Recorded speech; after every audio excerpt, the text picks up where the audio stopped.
It's been a long hiatus, but I am back and better than ever, baby. Welcome to the Texocity series presented by the 210 Culture Podcast and Pop Culture Radio. My name is Donna and I'm your host. I hope you guys had a wonderful, what is it now? Thanksgiving, Christmas, New Year's, happy 2021. Well, as good as it can be, right? Everybody was like, yeah, 2021. And I'm like, what the fuck is the difference? It's not going to change. Here I am, optimistic me. Of course, I was in a very long hiatus. A bunch of shit happened. It's just been a crazy roller coaster, but I'm here and I just, honestly, I just need to stop being a lazy bitch and just start posting regularly again. Where am I going to find the time? It was just difficult finding time to research cases. It does take me a very long time, guys, so just be patient with me. So today's episode, I decided to talk to you about the Texas Christmas Day Massacre, aka here is to another year of mispronouncing names, Azizola Bob Yazdanpanah from in Grapevine, Texas. We're just going to call him Bob.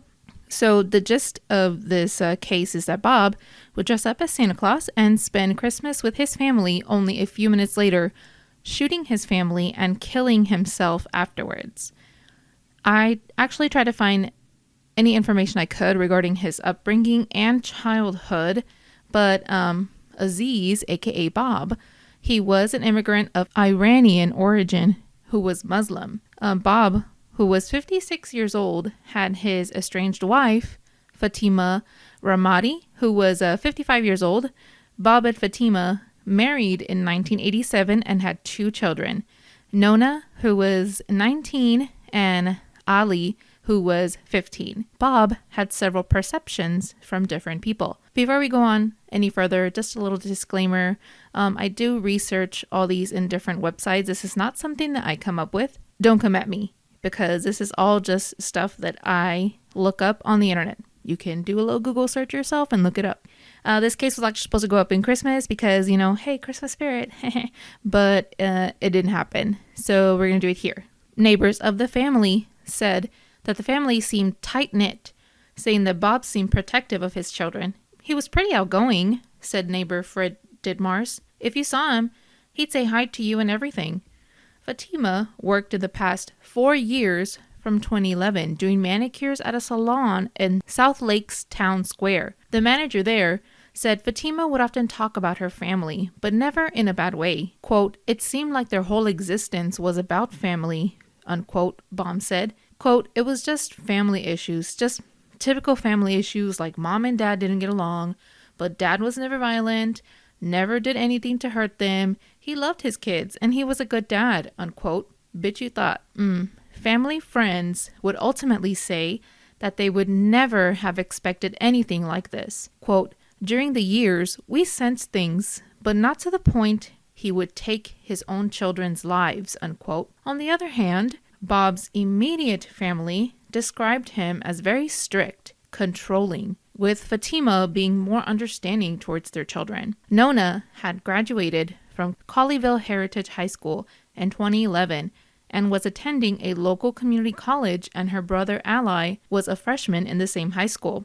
Her friends would say that she hoped to go to school in California to become a lawyer. A specific friend, Yesel Alvarenga, had said that Nona hinted in August of 2011 that things were becoming very difficult in her life, but wouldn't go much into details. In interviews conducted later by Dallas Morning News, other classmates would say that, quote, she would come to school crying and telling us her dad was crazy, unquote, said Lacey Reed. Quote, he wouldn't let her wear certain things. He was always taking her phone away, checking her call history, and checking her text messages, unquote, even going to the extremes of installing a camera around the house so he can watch the family coming and going from the house. There was talk that Bob would nail her bedroom window shut so she could not sneak out at night and see her boyfriend. Quote, she couldn't date at all until she was a certain age, but when he was going to let her date, she couldn't date anyone outside of their race or religion, unquote, Reed said. In high school,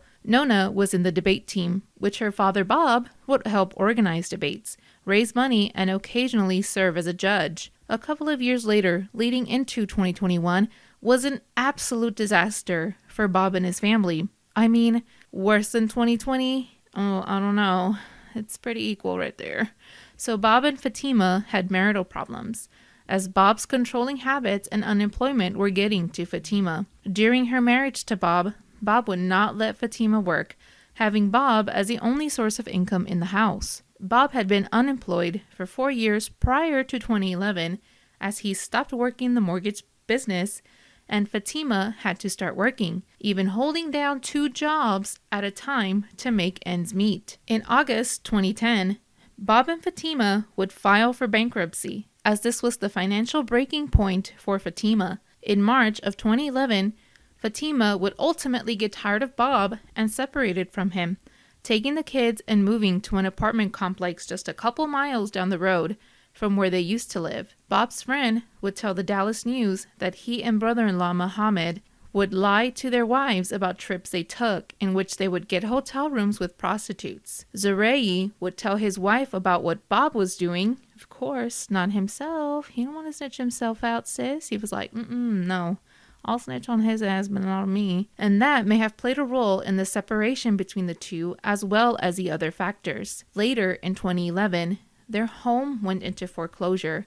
Bob was still living at the house, but without electricity or water. He also had very little furniture, as well at the time he was living there. Fatima was living her best life. She had her license to work at a spa and had been working at 2 different spas once she separated from Bob. This, of course, infuriated Bob. To see her succeed without him made it feel angry and worthless in a way. Fatima was very private about her personal life. She never spoke to her coworkers about her personal life, but did have a close friend, Kimberly Garcia. Kimberly would say that Fatima would tell her, quote, about Aziz was not providing for the family as was his Muslim responsibility, unquote. At this point, it seemed as though Fatima feared for her life regarding Bob. She told her apartment management that she was scared of Bob, and would even tell a colleague that Bob did not take the divorce well at all. Bob had run-ins with the law before, being placed on probation for 3 years in 1996 after pleading guilty to 1 count of subscribing to a false income tax return. He was fined $1,000 and required to pay $30,119 in restitution. Now,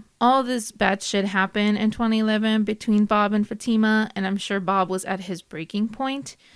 It's now Christmas time in 2011, and Fatima, her sister Zoray's husband, Muhammad, and their daughter Sarah, Nona, and Ally had plans to spend Christmas together. Bob was not fond of Fatima's sister Zoray, claiming that she would interfere with their marriage quite often. Oh my god, this reminds me of the Jenny Rivera series. I don't know if y'all watching it. I'm watching it. It's a pretty good show, but at the same time, I'm like, Jenny, what is wrong with you, girl? Come on. Anyways, one particular friend, Mark Belgari, had told police that, quote, his sister-in-law had control over his wife and children, and they would listen to her when she called him evil, unquote. Belgari would continue to say in a phone interview that he had spoken to Bob before Christmas Eve and was planning on attending the party hosted by Zoray and Muhammad. It is unclear if Bob was invited to spend Christmas together. As some sources say, he wasn't, and that was a breaking point, and some say that he might have been, since there was no force of entry when he arrived at the apartment. Belgari claims that Bob was not welcome, which may have been the final straw for him. Quote, they denied him his pride, unquote. They took his family away. On December 25th, 2011, Fatima, Noni, Ali, Zori, Muhammad, and Sarah, of course, spent Christmas together in Fatima's apartment. They had just finished unwrapping presents when Bob arrives into the apartment. As soon as Bob walks in, Sarah then texts her boyfriend at the time just before 11 a.m., quote, so we're here. We just got here. My uncle is here too, dressed as Santa. Awesome, unquote. At 11:15 a.m., this would probably be the last text she sends out that says, quote, now he wants to be all fatherly and win Father of the Year because he fucked up before, unquote. At that point, I'm sure feeling some type of way because the family didn't really accept of him being there, He exits the apartment and comes back with a .40 caliber and a 9mm. Bob would shoot and kill his estranged wife Fatima, Nona, Ally, Fatima's sister Zorae, and her husband Muhammad and their daughter Sarah. They were all shot multiple times in the head, with Bob's wife being shot once in the head and Muhammad, the brother-in-law, being shot multiple times in the head, chest, and stomach. Bob would eventually take his own life, but not before 911 was called from inside the apartment, which they believed to be Bob, saying, "Help, help, I'm shooting people." Well, that's what you can't really hear, but that's what they say that it sounds like. Of course, the police rushed to the apartment, and when they went inside, they had discovered the two guns, one in Bob's hand and the other gun in Muhammad, the brother-in-law's hand. Investigators would then make the conclusion that Muhammad, the brother-in-law, had pulled the trigger first, with Bob firing for protection. It is more than likely that Bob shot and killed the entire family and then turned the gun on himself. One investigator says, quote, "With the completion of an initial brief examination, it was my opinion that the victims had been systematically executed," unquote. No matter how the situation went down, it ultimately led to the death of a family that didn't deserve it. It was a tragic series of events where someone was going through multiple bad things at once and didn't know how to handle it. It was even more difficult for Bob, I'm sure, since he was Muslim, and it is seen in the Muslim community as you being a failure if you can't take care of your family. I'm sure he felt like he wasn't worthy anymore. So just a friendly reminder to check in on your loved ones, no matter how good they may seem to be on the outside. Everyone faces struggles that we don't know about.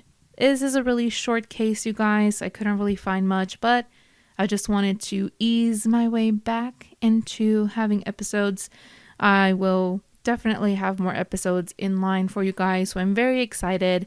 And of course, it's 2021, have fun with it. Fuck it, you know what I mean? So thanks so much for listening to this episode of Texocity. Let me know what cases you guys want to hear about next. Remember to subscribe to 210 Culture Media and Pubs Culture Radio so you can be notified of any upcoming episodes.